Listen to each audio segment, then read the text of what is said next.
Mothers day എന്ന് പറയുന്നത് ഒരു കലണ്ടറിലെ ദിവസം മാത്രമല്ല. അത് നമ്മുടെ ഉമ്മാനെ ചേർത്ത് പിടിക്കാനുള്ള ഒരു ഓർമ്മപ്പെടുത്തൽ കൂടിയാണ്. ശരിക്കും ഞാൻ ഈ വീഡിയോ ചെയ്യുന്നതിന് മുമ്പ് എന്നെ കുറേ ഇരുത്തി ചിന്തിപ്പിച്ചു. അവരില്ലാത്തൊരു കാലം നമുക്ക് ഓർക്കാൻ വയ്യല്ലേ? പലപ്പോഴും നമ്മൾ വലിയ കാര്യത്തിൻ്റെ പിന്നാലെ ഓടും. പക്ഷെ തൊട്ടടുത്തുള്ള ഭാഗ്യത്തെ നമ്മൾ കാണാണ്ട് പോകും. എൻ്റെ ലൈഫിലെ ഏറ്റവും വലിയ ലക്ഷ്വറി എന്താണെന്ന് ചോദിച്ചാൽ അതെൻ്റെ ഉമ്മാൻ്റെ പ്രസൻസ് തന്നെയാണ്. ഞാൻ ഈ ലോകത്തിൻ്റെ ഏത് കോണിൽ പോയാലും എത്ര വലിയ ടെൻഷനിലാണെങ്കിലും ആ ശബ്ദം ഒന്ന് കേൾക്കുമ്പോൾ കിട്ടുന്നൊരു സമാധാനമുണ്ട്.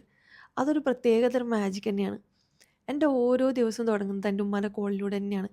അതുതന്നെയാണ് എൻ്റെ പിന്നിലെ സക്സസ് എന്നാണ് ഞാൻ വിശ്വസിക്കുന്നത്. സത്യത്തിൽ അവരുടെ പ്രാർത്ഥനയാണ് ഞാൻ എന്നും ഇങ്ങനെ നിൽക്കുന്നതെന്ന് തന്നെയാണ് എനിക്ക് വിശ്വസിക്കാൻ ഇഷ്ടം. പക്ഷേ നമ്മളൊക്കെ ഒരു കാര്യം ചിന്തിക്കേണ്ടതുണ്ട്. നമ്മളെ കൂടെയുള്ളപ്പോൾ പലപ്പോഴും നമ്മളെ നിസ്സാരമായിട്ട് കാണും. ഉമ്മാൻ്റെ ഇടയ്ക്കിടയ്ക്കുള്ള വിളി അല്ലെങ്കിൽ നമ്മളെക്കുറിച്ച് ഇങ്ങനെ അന്വേഷിച്ചുകൊണ്ടിരിക്കുന്നത്.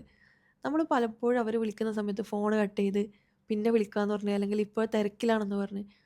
പക്ഷേ നമ്മൾ ഓർക്കേണ്ട ഒരു കാര്യമുണ്ട്. അവരുടെ കോൾ വരാത്തൊരു ദിവസം അല്ലെങ്കിൽ നമ്മൾക്ക് വിളിച്ചാൽ കിട്ടാത്തൊരു ദിവസം അല്ലെങ്കിൽ നമ്മൾ ആ വീട്ടിലേക്ക് കയറി ചെല്ലുമ്പോൾ ആ വാതിൽ തുറക്കാൻ അവരുടെ മുഖമില്ലാത്തൊരവസ്ഥ. ശരിക്കും ആ ശൂന്യതയെക്കുറിച്ചൊന്ന് ചിന്തിച്ചാൽ മതി. ഇപ്പോൾ ഈ കിട്ടുന്ന നിമിഷമൊക്കെ നമുക്ക് വലിയ അനുഗ്രഹമാണ്. ശരിക്കും നമ്മൾ മനസ്സിലാക്കേണ്ടതുണ്ട്. അതുകൊണ്ട് പറയാണ്, സ്നേഹിക്കാൻ നമ്മൾ എന്ത് ചെയ്യരുത്, നാളത്തേക്ക് വേണ്ടി മാറ്റി വെക്കരുത്.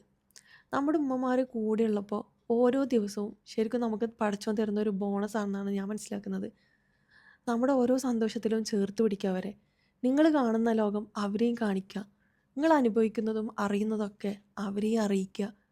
ഒരു നാൾ അവർ നമുക്ക് വേണ്ടി പല ആഗ്രഹങ്ങളും വേണ്ടെന്ന് വെച്ചവരാണ്. അവരുടെ ആഗ്രഹങ്ങൾ നേടാൻ നമ്മൾ അവർക്ക് കൂടെ നിൽക്കുക. ആ തണലുള്ള കാലത്തോളം നമ്മൾ ആസ്വദിക്കുക ശരിക്കും. നമ്മൾ ഈ മദേഴ്സ് ഡേ പ്രമാണിച്ച് സ്റ്റാറ്റസൊക്കെ ഇടും അല്ലേ? ഗിഫ്റ്റും കൊടുക്കും. സർപ്രൈസൊക്കെ ആയിരിക്കും. പക്ഷെ ഒക്കെ നല്ലതാണ്. അവർക്ക് വേണ്ടത് ഇതൊന്നും ആയിരിക്കില്ല. അവർക്ക് വേണ്ടത് അവരൊന്ന് കേൾക്കാൻ, അവരൊന്ന് സമാധാനിപ്പിക്കാൻ, നിങ്ങളുടെ ആ ഒരു പ്രസൻസാണ് അവർക്ക് വേണ്ടത്. മദേഴ്സ് ഡേ ആയതുകൊണ്ട് ഞാൻ ഇവിടെ വന്ന് വെറുതെ എന്തൊക്കെയോ പറഞ്ഞ് തള്ളുന്നല്ല. ശരിക്കും എൻ്റെ കോൾ ലിസ്റ്റ് എടുത്ത് നോക്കിക്കഴിഞ്ഞാൽ ഞാൻ ഏറ്റവും കൂടുതൽ വിളിച്ചതും എന്നെ ഏറ്റവും കൂടുതൽ വിളിച്ചതും ഉമ്മന്നെയായിരിക്കും. ചിലപ്പോൾ ഉമ്മാക്ക് ഒരു ഫ്രണ്ടായിട്ട് എല്ലാ കാര്യങ്ങളും ഞാൻ കേൾക്കും. ഭയങ്കര രസമായിട്ട് സംസാരിക്കും. ചിലപ്പോൾ ഉമ്മാക്ക് ഒരുപാട് വിഷമങ്ങളുണ്ടാവും. അതിന് സമാധാനമായിട്ട് ഒരു കോച്ചായിട്ട് ഞാൻ അവിടെ ഉണ്ടാവും.